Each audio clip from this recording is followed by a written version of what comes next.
Chapter 5 The 5 Laws of Gold. A bag heavy with gold, or a clay tablet carved with words of wisdom. If thou hadst thy choice, which wouldst thou choose? By the flickering light from the fire of desert shrubs, the sun-tanned faces of the listeners gleamed with interest. "The gold! The gold!" chorused the 27. Old Calibab smiled knowingly. "Hark!" he resumed, raising his hand. "Hear the wild dogs out there in the night? They howl and wail because they are lean with hunger. Yet feed them, and what do they? Fight and strut. Then fight and strut some more, giving no thought to the morrow that will surely come. Just so it is with the sons of men. Give them a choice of gold and wisdom. What do? Ignore the wisdom and waste the gold. On the morrow they wail because they have no more gold. Gold is reserved for those who know its laws and abide by them." Calibab drew his white robe close about his lean legs, for a cool night wind was blowing.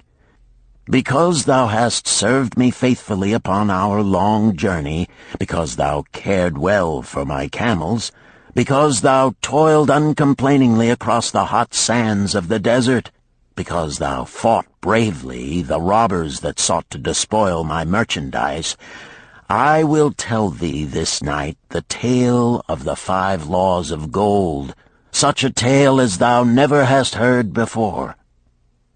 Hark ye with deep attention to the words I speak, for if you grasp their meaning and heed them, in the days that come thou shalt have much gold." He paused impressively. Above, in a canopy of blue, the stars shone brightly in the crystal-clear skies of Babylonia. Behind the group loomed their faded tents tightly staked against possible desert storms. Beside the tents were neatly stacked bales of merchandise covered with skins. Nearby, the camel herd sprawled in the sand, some chewing their cuds contentedly, others snoring in hoarse discord. "Thou hast told us many good tales, Calibab," spoke up the chief packer. "We look to thy wisdom to guide us upon the morrow when our service with thee shall be at an end. I have but told thee of my adventures in strange and distant lands, but this night I shall tell thee of the wisdom of Arkad, the wise rich man." "Much have we heard of him," acknowledged the chief packer, "for he was the richest man that ever lived in Babylon." "The richest man he was, and that because he was wise in the ways of gold, even as no man had ever been before him. This night shall I tell you of his great wisdom as it was told to me by Nomasir, his son, many years ago in Nineveh, when I was but a lad. My master and myself had tarried long into the night in the palace of Nomasir. I had helped my master bring great bundles of fine rugs, each one to be tried by Nomasir until his choice of colors was satisfied. At last he was well pleased, and commanded us to sit with him and to drink a rare vintage, odorous to the nostrils and most warming to my stomach, which was unaccustomed to such a drink. Then did he tell us this tale of the great wisdom of Arkad, his father, even as I shall tell it to you. In Babylon it is the custom, as you know, that the sons of wealthy fathers live with their parents in expectation of inheriting the estate. Arkad did not approve of this custom. Therefore, when Nomasir reached the man's estate, he sent for the young man and addressed him. "My son, it is my desire that thou succeed to my estate. Thou must, however, first prove that thou art capable of wisely handling it. Therefore, I wish that thou go out into the world and show thy ability both to acquire gold and to make thyself respected among men. To start thee well, I will give thee 2 things of which I myself was denied when I started as a poor youth to build up a fortune. First, I give thee this bag of gold. If thou use it wisely, it will be the basis of thy future success. Second, I give thee this clay tablet upon which is carved the 5 laws of gold. If thou dost but interpret them in thy own acts, they shall bring thee competence and security. 10 years from this day come thou back to the house of thy father, and give account of thyself. If thou prove worthy, I will then make thee the heir to my estate. Otherwise I will give it to the priests, that they may barter for my soul the kind consideration of the gods. So Nomasir went forth to make his own way, taking his bag of gold, the clay tablet carefully wrapped in silken cloth, his slave, and the horses upon which they rode. The 10 years passed, and Nomasir, as he had agreed, returned to the house of his father, who provided a great feast in his honor, to which he invited many friends and relatives. After the feast was over, the father and mother mounted their throne-like seats at one side of the great hall, and Nomasir stood before them to give an account of himself as he had promised his father. It was evening. The room was hazy with smoke from the wicks of the oil lamps that but dimly lighted it. Slaves in white woven jackets and tunics fanned the humid air rhythmically with long-stemmed palm leaves. A stately dignity colored the scene. The wife of Nomasir and his 2 young sons, with friends and other members of the family, sat upon rugs behind him, eager listeners. "My father," he began deferentially, "I bow before thy wisdom. 10 years ago, when I stood at the gates of manhood, thou bade me go forth and become a man among men, instead of remaining a vassal to thy fortune. Thou gave me liberally of thy gold. Thou gave me liberally of thy wisdom. Of the gold, alas, I must admit of a disastrous handling. It fled indeed from my inexperienced hands, even as a wild hare flees at the first opportunity from the youth who captures it." The father smiled indulgently. "Continue, my son. Thy tale interests me in all its details." I decided to go to Nineveh, as it was a growing city, believing that I might find there opportunities. I joined a caravan, and among its members made numerous friends. 2 well-spoken men who had a most beautiful white horse, as fleet as the wind, were among these. As we journeyed, they told me in confidence that in Nineveh was a wealthy man who owned a horse so swift that it had never been beaten. Its owner believed that no horse living could run with greater speed. Therefore would he wager any sum, however large, that his horse could outspeed any horse in all Babylonia. Compared to their horse, so my friend said, it was but a lumbering ass that could be beaten with ease. They offered, as a great favor, to permit me to join them in a wager. I was quite carried away with the plan. Our horse was badly beaten, and I lost much of my gold. The father laughed. Later, I discovered that this was a deceitful plan of these men, and they constantly journeyed with caravans seeking victims. You see, the man in Nineveh was their partner and shared with them the bets he won. This shrewd deceit taught me my first lesson in looking out for myself. I was soon to learn another, equally bitter. In the caravan was another young man with whom I became quite friendly. He was the son of wealthy parents and, like myself, journeying to Nineveh to find a suitable location. Not long after our arrival, he told me that a merchant had died, and his shop with its rich merchandise and patronage could be secured at a paltry price. Saying that we would be equal partners, but first he must return to Babylon to secure his gold, he prevailed upon me to purchase the stock with my gold, agreeing that his would be used later to carry on our venture. He long delayed the trip to Babylon, proving in the meantime to be an unwise buyer and a foolish spender. I finally put him out, but not before the business had deteriorated to where we had only unsaleable goods and no gold to buy other goods.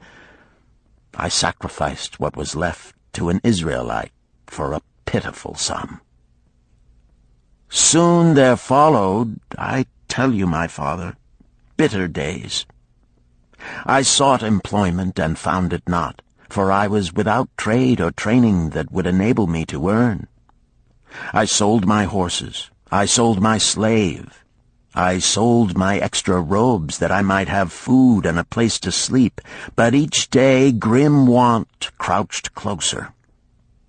But in those bitter days I remembered thy confidence in me, my father. Thou hadst sent me forth to become a man, and this I was determined to accomplish. The mother buried her face and wept softly.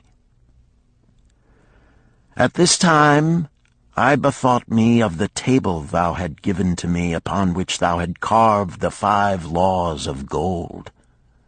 Thereupon I read most carefully thy words of wisdom, and realized that had I but sought wisdom first, my gold would not have been lost to me. I learned by heart each law, and determined that when once more the goddess of good fortune smiled upon me, I would be guided by the wisdom of age, and not by the inexperience of youth.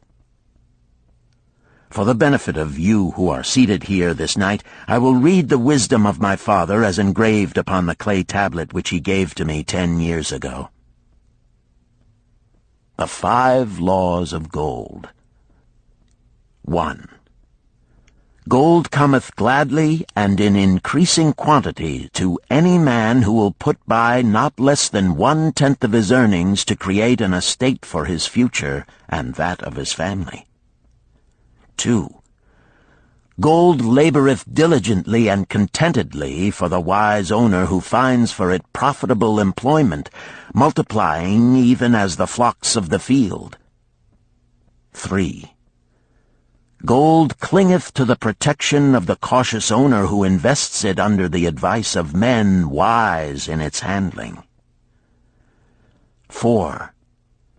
Gold slippeth away from the man who invests it in businesses or purposes with which he is not familiar, or which are not approved by those skilled in its keep. 5.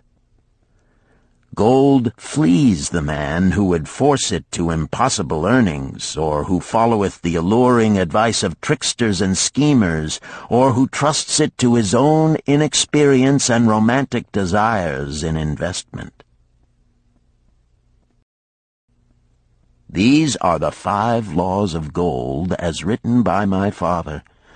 I do proclaim them as of greater value than gold itself, as I will show by the continuance of my tale. He again faced his father. I have told thee of the depth of poverty and despair to which my inexperience brought me. However, there is no chain of disasters that will not come to an end. Mine came when I secured employment managing a crew of slaves working upon the new outer wall of the city. Profiting from my knowledge of the first law of gold, I saved a copper from my first earnings, adding to it at every opportunity until I had a piece of silver. It was a slow procedure, for one must live. I did spend grudgingly, I admit, because I was determined to earn back before the 10 years were over as much gold as you, my father, had given to me. One day the slave-master with whom I had become quite friendly said to me, "Thou art a thrifty youth who spends not wantonly what he earns. Hast thou gold put by that is not earning?" "Yes," I replied. "It is my greatest desire to accumulate gold, to replace that which my father gave to me and which I have lost. 'Tis a worthy ambition, I will grant. And do you know that the gold which you have saved can work for you and earn much more gold?" "Alas, my experience has been bitter, for my father's gold has fled from me, and I am in much fear lest my own do the same." "If thou hast confidence in me, I will give thee a lesson in the profitable handling of gold," he replied. "Within a year the outer wall will be complete and ready for the great gates of bronze that will be built at each entrance to protect the city from the king's enemies. In all Nineveh there is not enough metal to make these gates, and the king has not thought to provide it. Here is my plan. A group of us will pool our gold and send a caravan to the mines of copper and tin which are distant, and bring to Nineveh the metal for the gates. When the king says, 'Make the great gates,' we alone can supply the metal, and a rich price he will pay.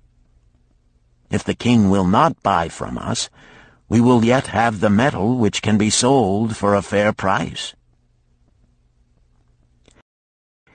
In his offer, I recognized an opportunity to abide by the third law and invest my savings under the guidance of wise men. Nor was I disappointed. Our pool was a success, and my small store of gold was greatly increased by the transaction. In due time I was accepted as a member of this same group in other ventures. They were men wise in the profitable handling of gold. They talked over each plan presented with great care before entering upon it. They would take no chance on losing their principal or tying it up in unprofitable investments from which their gold could not be recovered.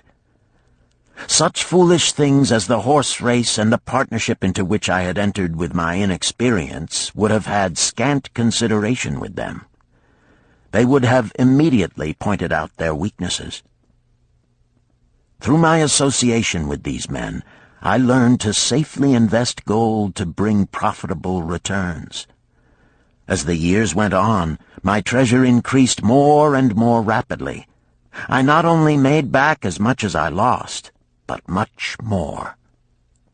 Through my misfortunes, my trials, and my success, I have tested time and again the wisdom of the 5 laws of gold, my father, and have proven them true in every test.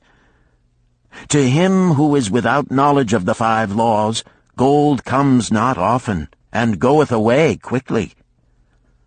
But to him who abide by the 5 laws, gold comes and works as his dutiful slave." Nomasir ceased speaking and motioned to a slave in the back of the room. The slave brought forward one at a time 3 heavy leather bags.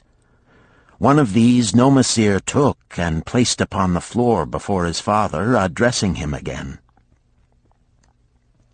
"Thou didst give to me a bag of gold, Babylon gold. Behold, in its place I do return to thee a bag of Nineveh gold of equal weight, an equal exchange, as all will agree. Thou didst give to me a clay tablet inscribed with wisdom. Behold, in its stead I do return 2 bags of gold." So saying, he took from the slave the other 2 bags, and likewise placed them upon the floor before his father. "This I do to prove to thee, my father, of how much greater value I consider thy wisdom than thy gold. Yet who can measure in bags of gold the value of wisdom? Without wisdom, gold is quickly lost by those who have it, but with wisdom, Gold can be secured by those who have it not, as these 3 bags of gold do prove. It does indeed give to me the deepest satisfaction, my father, to stand before thee and say that, because of thy wisdom, I have been able to become rich and respected before men." The father placed his hand fondly upon the head of Nomasir. "Thou hast learned well thy lessons, and I am indeed fortunate to have a son to whom I may entrust my wealth."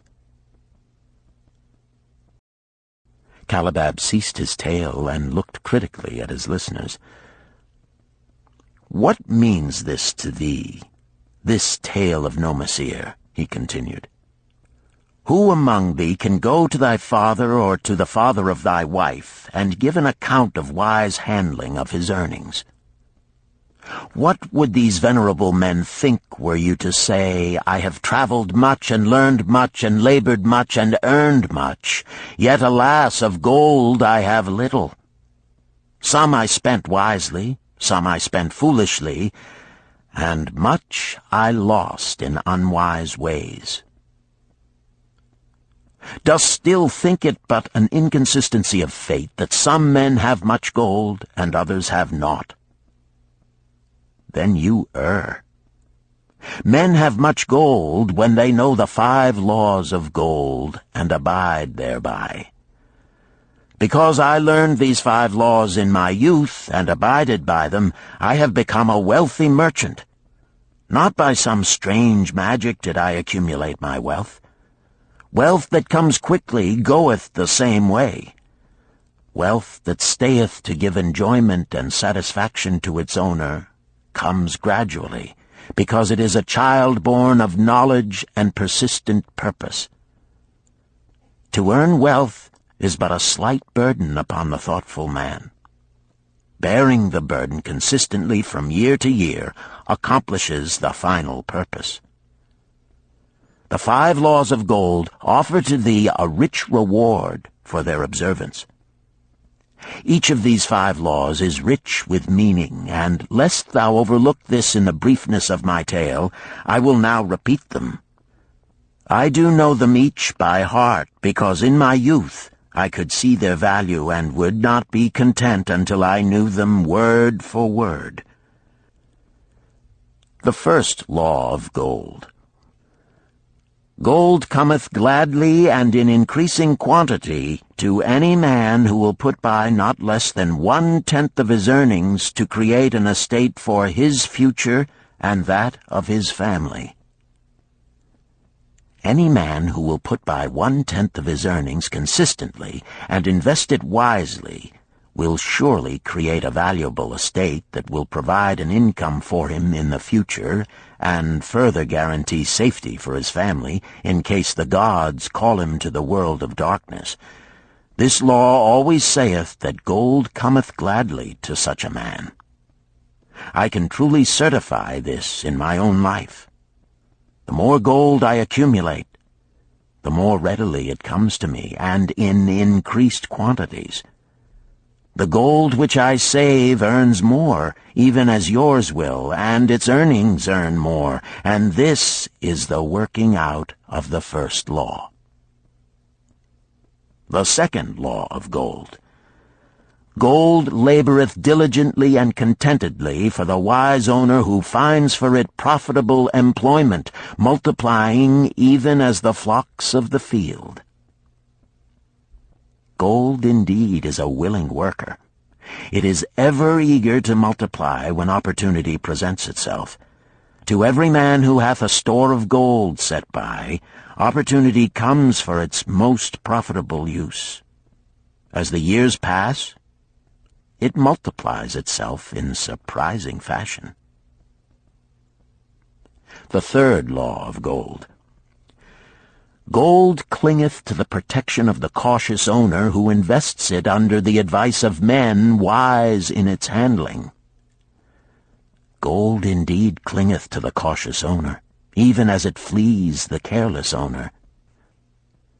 The man who seeks the advice of men wise in handling gold soon learneth not to jeopardize his treasure, but to preserve in safety and to enjoy in contentment its consistent increase.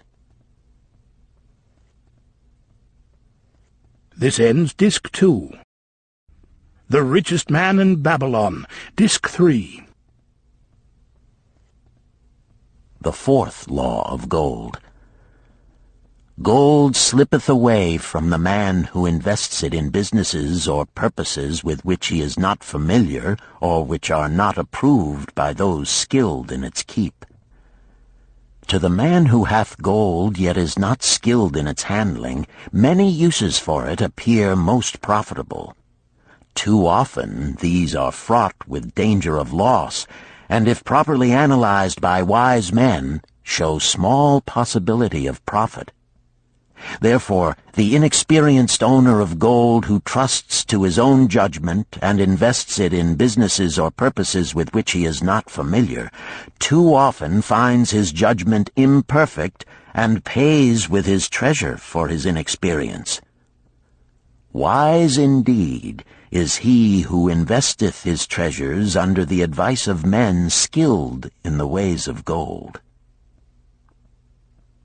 The fifth law of gold. Gold flees the man who would force it to impossible earnings, or who followeth the alluring advice of tricksters and schemers, or who trusts it to his own inexperience and romantic desires in investment. Fanciful propositions that thrill like adventure tales always come to the new owner of gold. These appear to endow his treasure with magic powers that will enable it to make impossible earnings. Yet heed ye the wise men, for verily they know the risks that lurk behind every plan to make great wealth suddenly. Forget not the rich men of Nineveh, who would take no chance of losing their principal or tying it up in unprofitable investments. This ends my tale of the 5 laws of gold. In telling it to thee, I have told the secrets of my own success.